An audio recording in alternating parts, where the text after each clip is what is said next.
اچھا جی، اگلا سوال ہے جی، کیا قرآن پاک جو ہے اس کے اوپر کوئی چیز رکھنا، یعنی قرآن پڑھا ہے اس کے اوپر کوئی اور کتاب رکھ دی، کپ رکھ دیا، پلیٹ رکھ دیا، فون رکھ دیا، یہ میرے پاس جیسے قرآن پاک کا یہ نسخہ موجود ہے، میں اس کے اوپر اب دیکھیں یہ ہے قرآن، الحمدللہ رب العالمین، تو میں نے ایسے اگر اس کے اوپر کیا میں کپ لا کے رکھ سکتا ہوں؟ تو یا میں نے اپنا فون رکھ دیا، یقین مانے فون رکھنے میں مجھے اس لیے مسئلہ اتنا نہیں محسوس ہوتا کیونکہ فون کے اندر قرآن ہی ہے۔ اگر آپ کے فون میں کوئی گندی چیزیں موجود ہیں، اللہ نہ کرے کہ آپ مسلمان ایسے کوئی کام کرتے ہوں، مگر کوئی گھٹیا چیزیں ہیں، تصویریں ہیں، کوئی فضولیات ہیں، وہ آپ نے قرآن کے اوپر رکھی، تو یہ تو بہت بڑی بے ادبی ہے، بے تحاشا بے ادبی ہے، ایسا کام نہ کریں۔ خالی پلیٹ ایک مجبوری سے غلطی سے رکھی گئی، ان چیزوں کے کوئی کفارے نہیں ہیں، یاد رکھیں یہ چیزیں بس بالتوفیق ہے، اور اس کے پیچھے اللہ نے ہمارے لیے ایک فارمولہ بتا دیا کہ سورہ حج کے اندر 2 آیات ہیں، اللہ کی جو نشانیاں ہوتی ہیں نا، قرآن اللہ کی نشانی ہے۔ ایک منٹ ٹھہرنا ذرا، ایک سیکنڈ، یہ میں پیچھے شور ہو رہا ہے، ان کو چپ کراؤں۔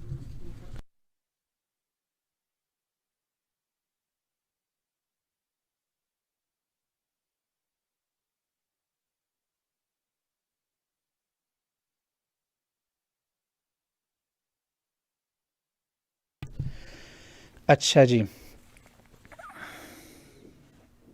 اچھا اچھا جی، تو وہ صاف پلیٹ ہی ہے نا، وہ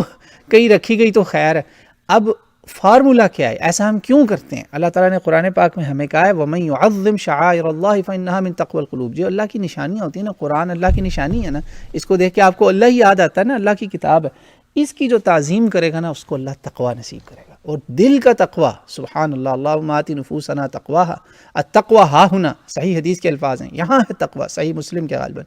اللہ کے نبی علیہ الصلوۃ والسلام نے فرمایا تقوی یہاں ہے، اللہ مجھے آپ کو تقوی نصیب کرے۔ تو ادب، احترام، تعظیم، رسپیکٹ جب آپ دیں گے نا اللہ کی کسی بھی چیز کو، چاہے وہ مسجد ہے،